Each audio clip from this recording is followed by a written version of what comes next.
श्री गणेशाय नमः। ओम श्री सरस्वत्यै नमः। श्री सद्गुरुदेवाय नमः। नारायणं नमस्कृत्यं नरं चैव नरोत्तमं देवीं सरस्वतीं व्यासं ततो जयमुदीरयेत्। ॐ सशङ्खचक्रं सकिरीटकुण्डलं सपीतवस्त्रं सरसीरुहेक्षणं सहारवक्षस्थलकौस्तुभश्रियं नमामि विष्णुं शिरसा चतुर्भुजं विष्णवे नारायणाय नमः। आदरणीय भक्तजनों, सादर नमस्कार। आज हम आप लोगों को गरुड़ महापुराण के 6ठे अध्याय की कथा श्रवण करवाते हैं। इस कथा में ध्रुववंश तथा दक्ष प्रजापति की 60 कन्याओं की संतानों का वर्णन है। इस कथा को श्रवण करें और धर्म लाभ उठाएं। श्री हरि ने रुद्र से कहा। इस कथा को भगवान रुद्रदेव जी को, भगवान शंकर को श्रवण करवा रहे हैं। श्री हरि ने कहा, उत्तानपाद की सुरुचि नामक पत्नी से उत्तम और सुनीति नाम वाली भार्या से ध्रुव नामक पुत्र उत्पन्न हुए। उनमें ध्रुव ने देवर्षि नारद की कृपा से प्राप्त उपदेश के द्वारा देवाधिदेव भगवान जनार्दन भगवान विष्णु की आराधना करके श्रेष्ठ स्थान प्राप्त किया। ध्रुव के महाबलशाली एवं पराक्रमशील शिलष्ट नामक पुत्र उत्पन्न हुआ। उससे प्राचीन बरही नामक पुत्र की उत्पत्ति हुई। उससे उदारध्री नामक पुत्र ने जन्म लिया। उसके द्विवंजय नामक पुत्र हुआ। उसका पुत्र रिपु हुआ। रिपु से चाक्षुष नामक पुत्र से जन्म लिया। रिपु से चाक्षुष नामक पुत्र ने जन्म लिया। उसी से चाक्षुष मनु की ख्याति प्राप्त की थी। उस चाक्षुष मनु से रुरु उत्पन्न हुआ। उसके बाद में उसके भी ऐश्वर्य संपन्न अंग नाम वाला एक पुत्र उत्पन्न हुआ। उस पुत्र से बेन ने जन्म लिया, जो नास्तिक एवं धर्मच्युत था, धर्म का पालन नहीं करने वाला था। मुनियों के द्वारा किए गए कुशाघात से उस अधर्मी बेन की मृत्यु हुई। उसके बाद पुत्र प्राप्त करने के लिए तपस्वियों ने उसके ऊरु भाग का मंथन किया, जिससे एक पुत्र उत्पन्न हुआ जो अत्यंत छोटा और कृष्ण वर्ण का था। मुनियों ने उससे कहा, तुम किम निषीद, अर्थात तुम बैठो। इसी शब्द के कथन से उसको निषाद नाम की प्रसिद्धि प्राप्त हुई और वह विंध्यांचल में निवास करने के लिए चला गया। तदनंतर उन मुनियों ने पुनः उस बेन के दाहिने हाथ का मंथन किया।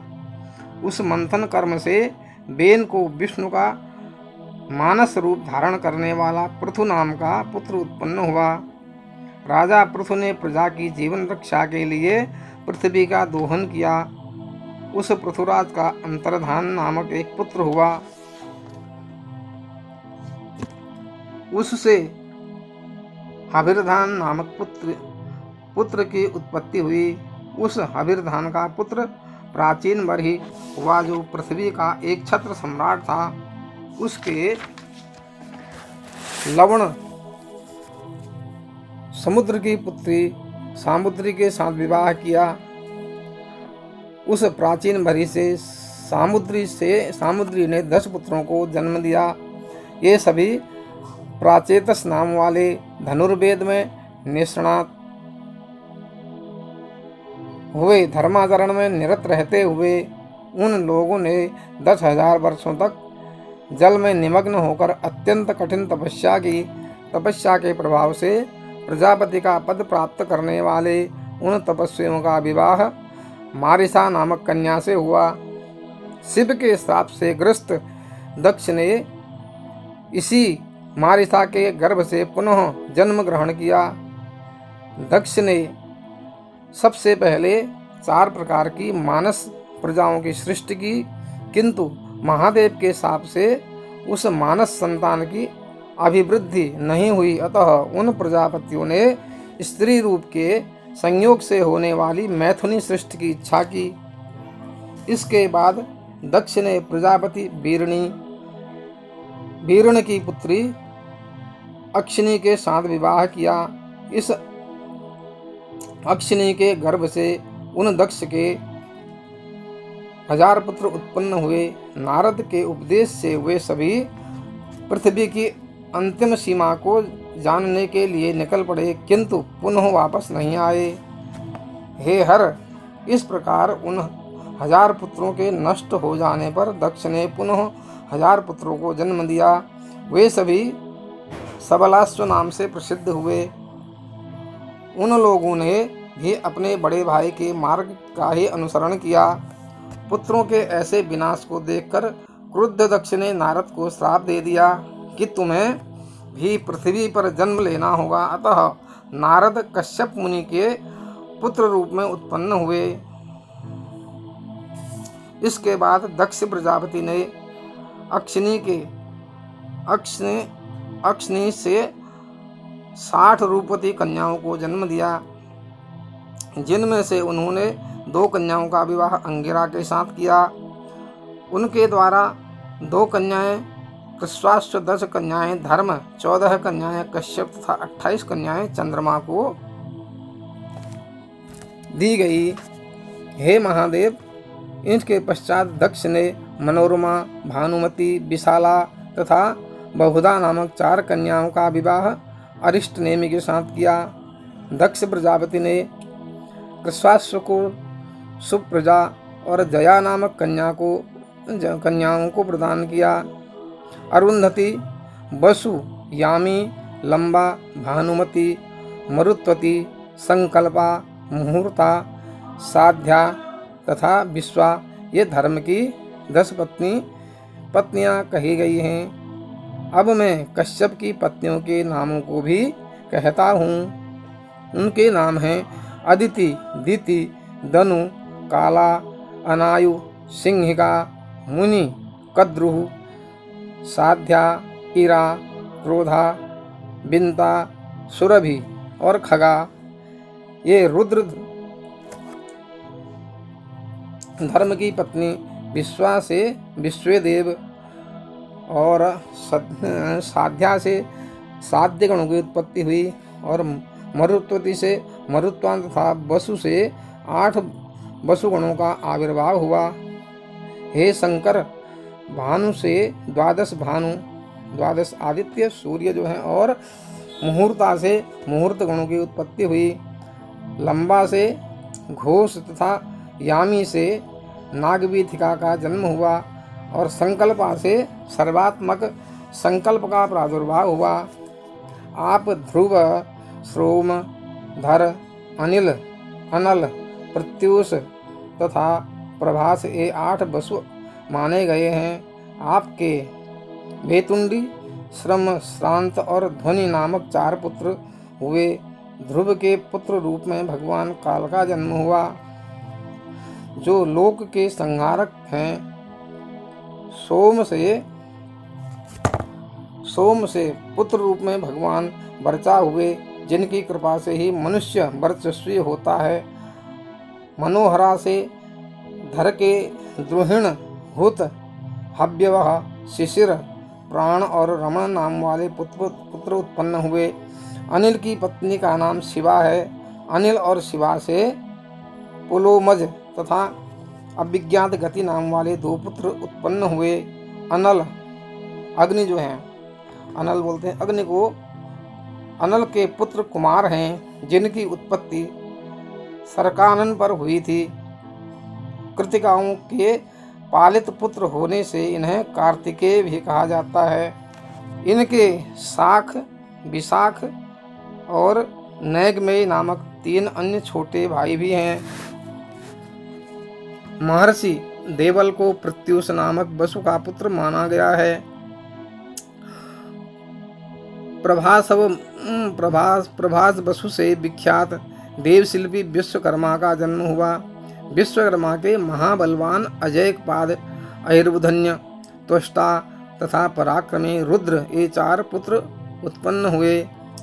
त्वष्टा के विश्वरूप नामक एक महातपस्वी पुत्र हुआ।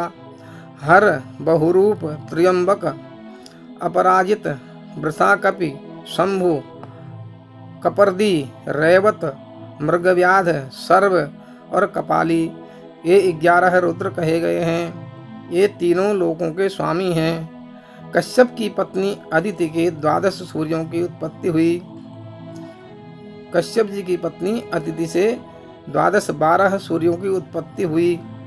उन्हें विष्णु, शक्र, अर्यमा, धाता, त्वष्टा, पूखा, विवस्वान, सविता, मित्र, वरुण, अंशुमान तथा भग कहा गया है। यही 12 आदित्य कहे गए हैं। रोहिणी आदि जो प्रसिद्ध 27 नक्षत्र हैं वे सब सोम की पत्नियां हैं। दिति के गर्भ से हिरण्यकश्यप और हिरण्याक्ष नामक 2 पुत्र उत्पन्न हुए तथा सिंहिका नाम की एक कन्या भी हुई, जिसका विवाह विप्रचित्ति के साथ हुआ। हिरण्यकश्यप के महापराक्रमशाली 4 पुत्र हुए। उनके नाम अनुल्लाद, राद, प्रहलाद तथा संलाद है। उनमें प्रहलाद विष्णु पारायण भक्त के रूप में प्रसिद्ध हुए। संलाद के आयुष्मान, शिबी और बास्कल नामक 3 पुत्र हुए। प्रहलाद के पुत्र विरोचन हुए। विरोचन से बलि की उत्पत्ति हुई। हे वृषभध्वज, बलि के 100 पुत्र हुए, जिनमें बाण सबसे श्रेष्ठ है। हिरण्याक्ष के सभी पुत्र महाबलवान थे। उनके नाम उत्कुर, शकुनी, भूत संतापन, महानाभ, महाबाहु तथा कालनाभ हैं। धनु के द्विमूर्धा, शंकर, अयोमुख, शंकुशिरा, कपिल, संबर, एक चक्र, महाबाहु, तारक, महाबल, स्वरभानु, वृषपर्वा, पुलोमा, महासुर और पराक्रमी विप्रचित्ति नामक पुत्र विख्यात हुए। स्वरभानु की कन्या सुप्रभा तथा वृषपर्वा की पुत्री शर्मिष्ठा थी। इसके अतिरिक्त उसे उपदानवी और हायशिरा नाम की 2 अन्य श्रेष्ठ कन्याएं हुई। वैश्वानर की 2 पुत्रियां थी। उनका नाम पुलोमा तथा कालहा था। उन दोनों परम सौभाग्यशालिनी कन्याओं का विवाह मरीचि के पुत्र कश्यप के साथ हुआ। उन दोनों से 60,000 श्रेष्ठ दानव उत्पन्न हुए। कश्यप के इन पुत्रों को पोलोम तथा कालंज कहा गया है, कालकंज कहा गया है। विप्रचित्त के पुत्रों का जन्म सिंहिका से हुआ। उनके नाम व्यंश, शल्य, बलवान, नभ, महाबल, वातापि, नमुचि, इलवल, खस्त्रमान, अंजक, नरक तथा कालनाभ है। प्रहलाद के कुल में निवात कवच नामक दैत्यों की उत्पत्ति हुई। ताम्रा से सत्वगुण संपन्न 6 कन्याओं का जन्म हुआ। उनके नाम सुकी, सेनी, भासी, सुग्रीवी, शुचि और ग्रंथिका हैं। सुकी से सुक, उल्लूक एवं उल्लूकों से प्रतिपक्षी काकादि उत्पन्न हुए। सेनी से सेन, बाज, भासी से भास, ग्रंथिका से ग्रंथ, ग्रीध, सूची से जलचर पक्षीगण तथा सुग्रीवी से अश्व, ऊंट और गधों का जन्म हुआ। इसको ताम्रवंश कहा गया है। विनीता के गर्भ से गरुड़ और अरुण नामक 2 विख्यात पुत्र उत्पन्न हुए। सुरसा के गर्भ से अपरिमित तेज संपन्न सहस्त्रों सर्पों की उत्पत्ति हुई। कद्रु से भी अत्यधिक तेजस्वी सहस्त्रों सर्प हुए। इन सभी सर्पों में प्रधान सर्प शेष, वासुकी, तक्षक, शंख, श्वेत, महापद्म, कंबल, अश्वतर, एलापत्र, नाग, करकोटक और धनंजय हैं। इन सर्प समूह को क्रोध से परिपूर्ण जाने। इन सभी के बड़े बड़े दांत हैं। क्रोधा ने महाबली पिशाचों को उत्पन्न किया। सुरभि से गायों और भैंसों का जन्म हुआ। इरा से समस्त वृक्ष लता बल्लरी और तृणों की उत्पत्ति हुई। खगा से यक्ष राक्षस मुनि से नृत्य गान करने वाली अप्सराएं तथा अरिष्टा से परम सत्व संपन्न गंधर्व उत्पन्न हुए। दिति से मरुत नामक 49 देवों का जन्म हुआ। 49 मरुदगण जो हैं, उन मरुदगणों में एक ज्योति, द्विज्योति, त्रिज्योति, चतुष्ज्योति, एक शुक्र, द्विशुक्र तथा महाबलशाली त्रिशुक्र, इन सातों का एक गण है। इद्रक, सद्रक, अन्याद्रक, प्रतिसद्रक, मित, समित, सुमित नाम वाले मरुदों का परम शक्ति संपन्न दूसरा गण है। ऋतजित, सत्यजित, सुसेन, सेनजित, अतिमित्र, अमित्र तथा दूरमित्र नामक मरुदों का तीसरा अजेय गण है। ऋतधर्म, विहर्ता, वरुण, ध्रुव, विधारण और दुर्मेधा नाम वाले मरुदों का चौथा गण है।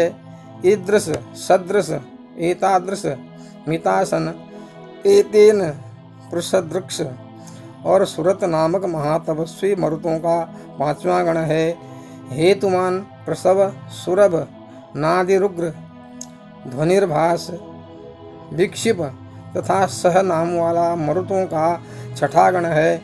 द्युति, वसु, अनादृश्य, लाभ, काम, जयी, विराट तथा उद्वेषण नामक सातवां वायु गण स्कंद है। ये सभी 49 मरुदगण भगवान विष्णु के ही रूप हैं। राजा, दानव, देव, सूर्यादि ग्रह तथा मनु आदि इन्हीं श्री हरि का पूजन करते हैं। बोले आनंद कंद भगवान की जय। यहाँ पर हम